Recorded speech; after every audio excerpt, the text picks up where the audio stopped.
What does God expect from the man called the head of the union? He's the head. We agree. God made him the head. That is true.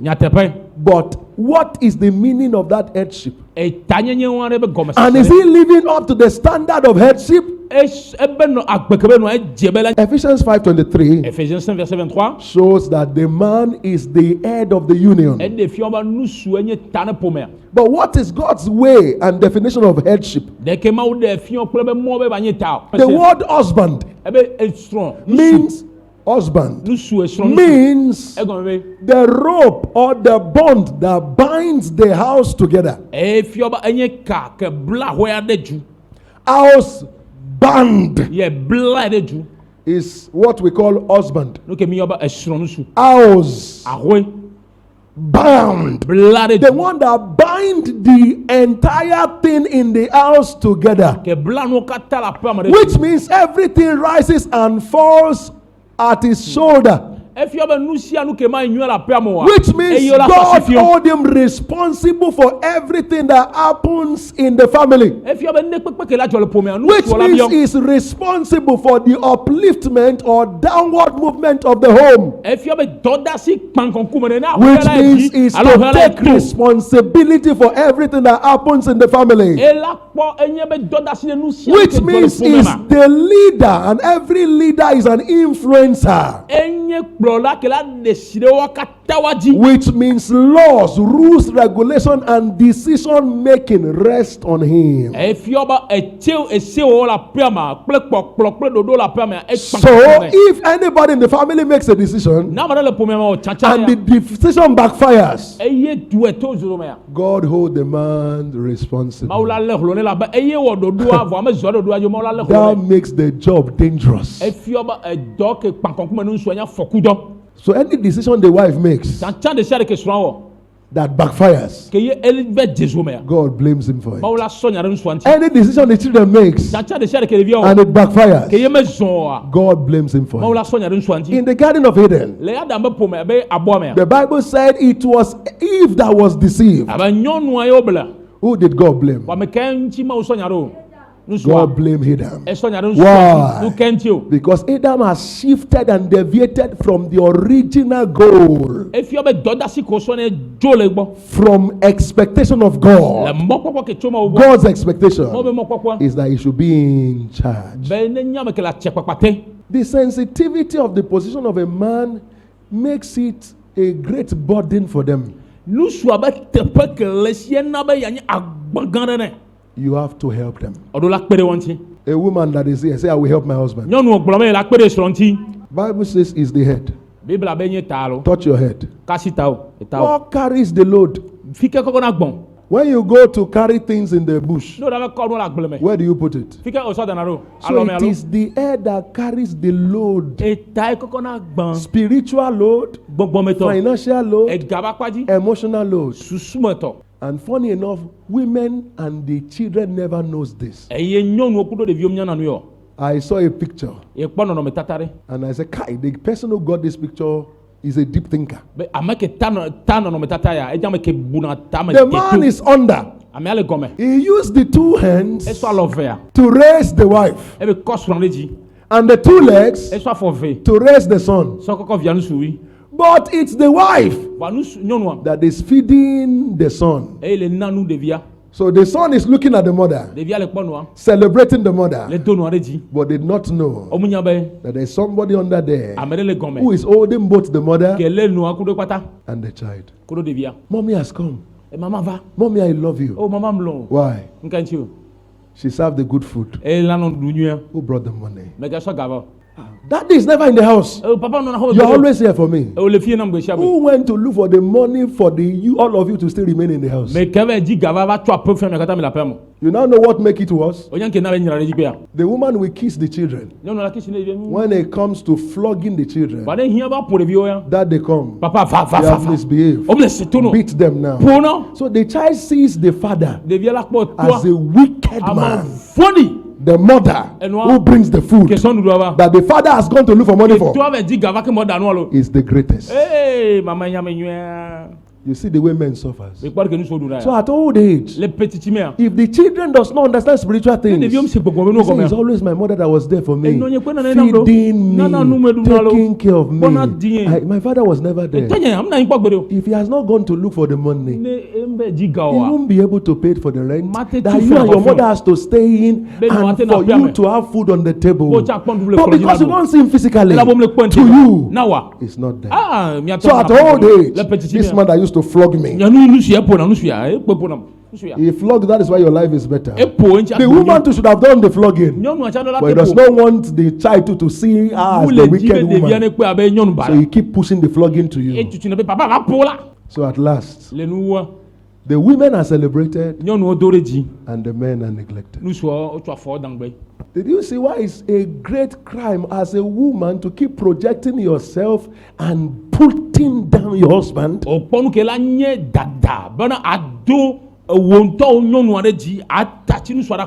Heaven may not forgive you, especially when you insult him. You remember Michal? He said, this man was using insultive words. She used two words there. 2 words of insult. And once he said it, God said, for insulting your head, you will pay for it. She died barren for insulting the husband. Hardly will you find women that are not guilty of that. So when you begin to call your husband names and you forget divine order and you mock your head, you are mocking him, especially in the presence of your children. You are sowing a terrible seed. That will not be your portion again. Are you still with me?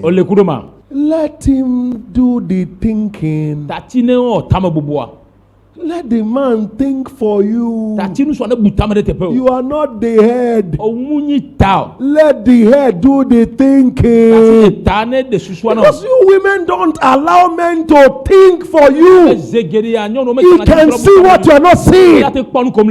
You will not agree. The head carries load. Your brain is where? Where do you think from? So when God said he's the head, do you think God was just talking? He said all the functionality of the head. All the functionality of the head is what the man should do. He must do the thinking. So allow him to do the thinking. Don't think you are wiser than him. As a matter of fact, you are the first child. That is why you change your father's name to his name. So as a child, let your husband lead and guide you, and also guide the family. The head has the eyes, and the eye sees, can see ahead. So that is why he can plan ahead. The head has the ears. The ear hears to be able to make decisions. So don't say God has spoken to me. Keep that prophecy to yourself. God cannot bypass your head to speak to the body. Because when I look at what people call spirituality, I laugh. Because you fast, you pray. Does that now make you spiritual? Spirituality is doing everything the word of God says. If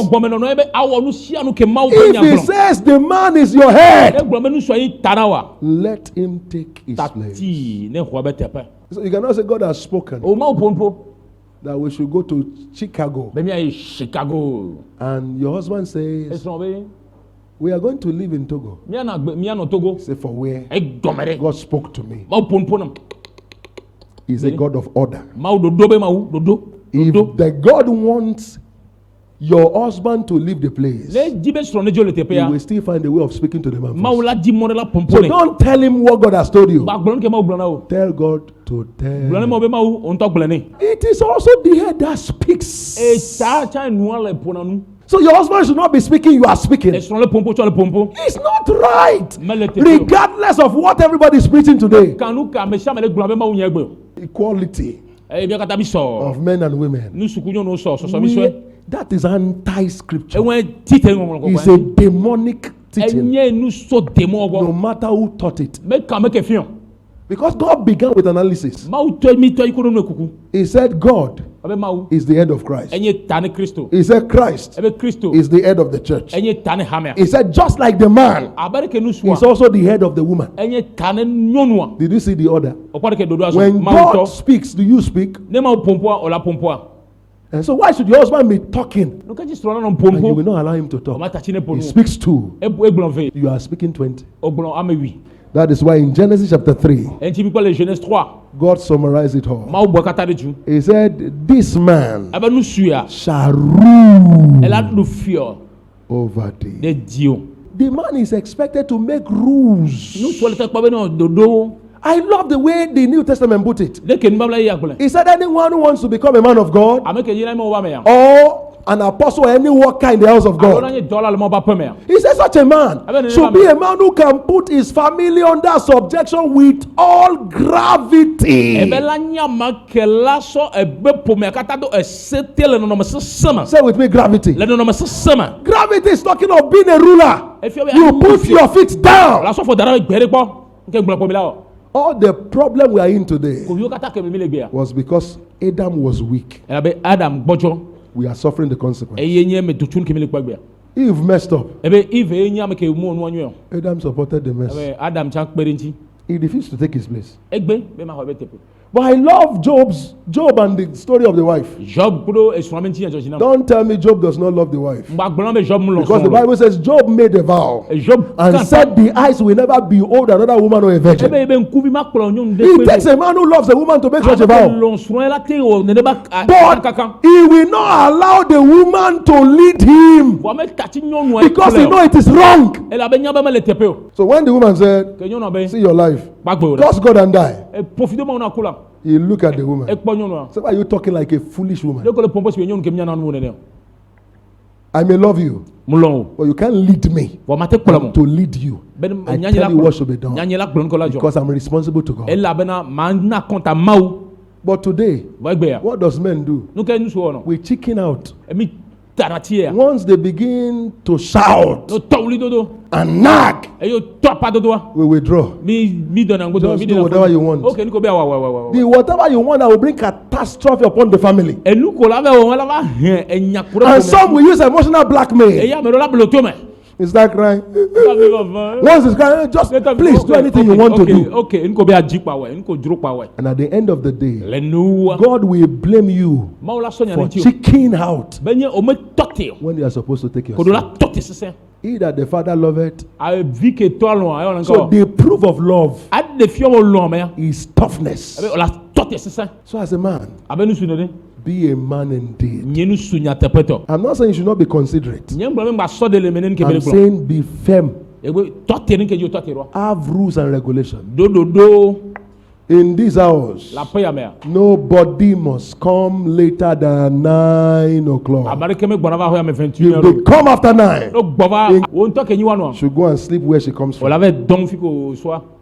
The friends they keep, you make a law. I don't want this kind of friend around you. The one that comes around, when your wife is befriending a woman who is not in the husband's house, what are they preparing for you? It's my best friend though. He's my destiny helper.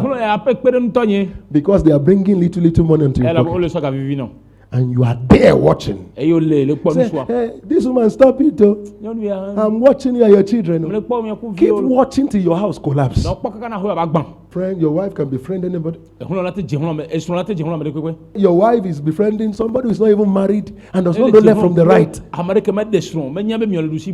The woman goes to disco hall. And she too has to follow to disco hall. Dresses like those who are not yet married. No, there is an attire of an harlot. There is an attire of a priest. There is also an attire of those who are single. There is an attire of the married. They don't dress the same way. And so where you will find the single, you should not find the married there. How the single will dress, the married should not dress like that.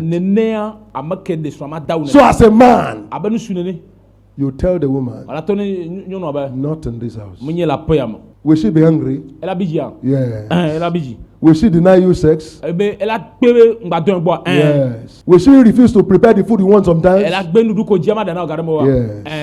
But when her head comes down, she will come back to what you are saying.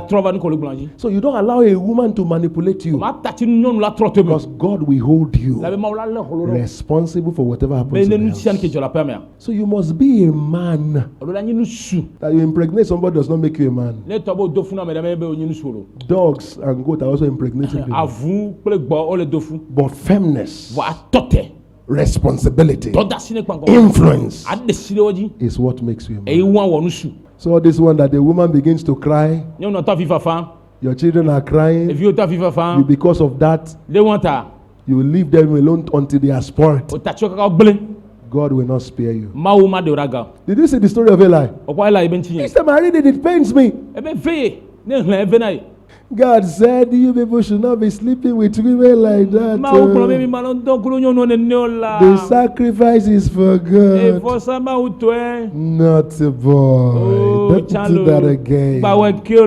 Let's go out and eat shawarma and ice cream. God say, hey, this is how to be a father. So he killed the two sons and broke his neck for not being manly.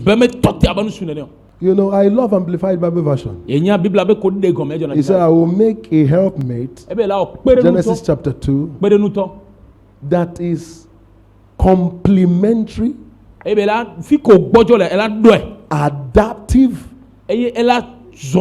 and suitable. That is a very serious word. So it is the woman that have to adapt to the man, because the woman is made for the man, not the other way around. You are the one to complement him, not to compete with him. You buy a car, you buy a car to show to him that you too can buy a car. No.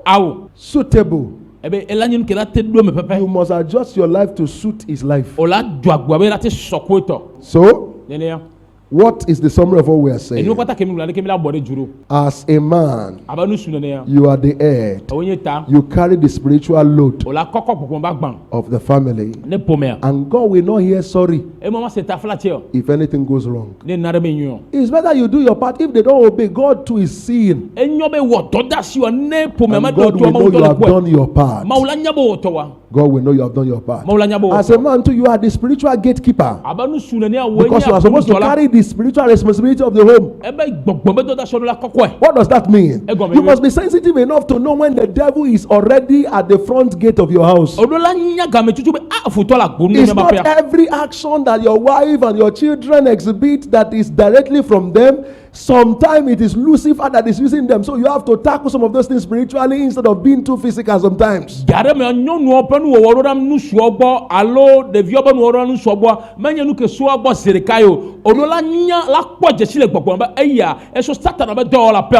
Women will be women, but you have to learn to be spiritual, to know when to use force or to be spiritual with such a woman. If you are not spiritually sensitive, you all become a victim of the trouble. And as the man, you are to protect your family.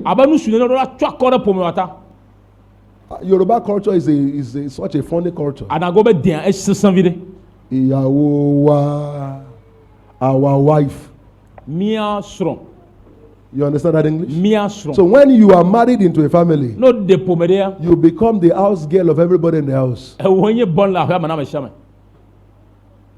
That is how funny Yoruba culture can be. So a child that is just born in your presence, you have to say brother. And if your man does not defend you, everybody will rag you on the floor. But it's the responsibility of the man to protect the wife and say it's not our wife. It's my what? You must also know that you have to plan. Think for your family. Don't leave the planning and the thinking to your wife and the children. Don't do it.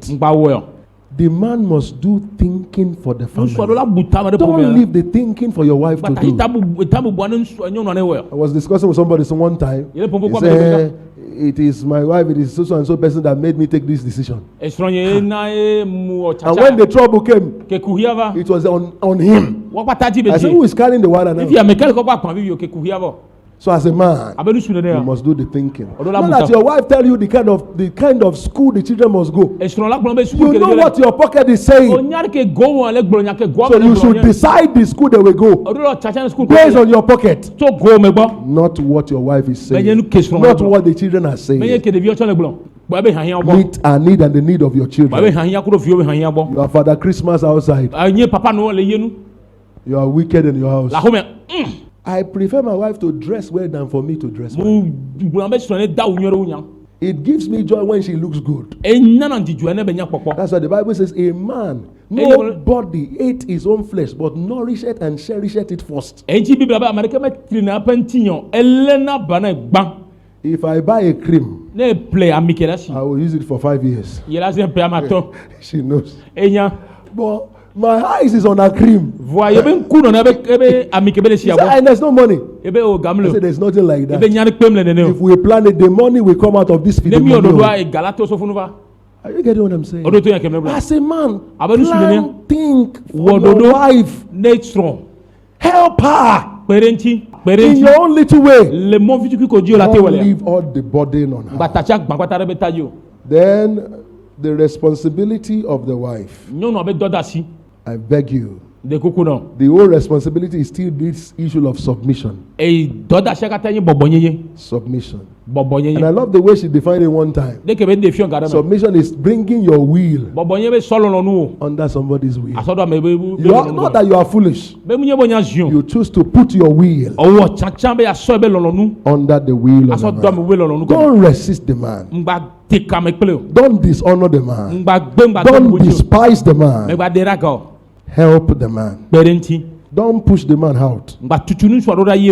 Life does not permit for vacuum. If you don't feel it, somebody will feel it. And once somebody has felt it, to get the man back will be difficult.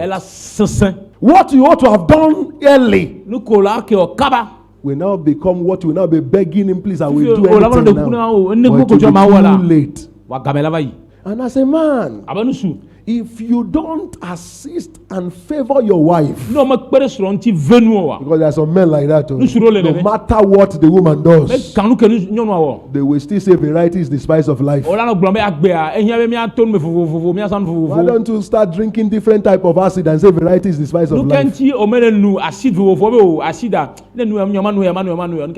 Because some of them are like that. No matter what you do, they are never pleased. I need to say this to you. If the Bible says, he that finds a wife find good thing and has obtained favor from the Lord, which means when you maltreat her, God remove favor from your life. So make your choice.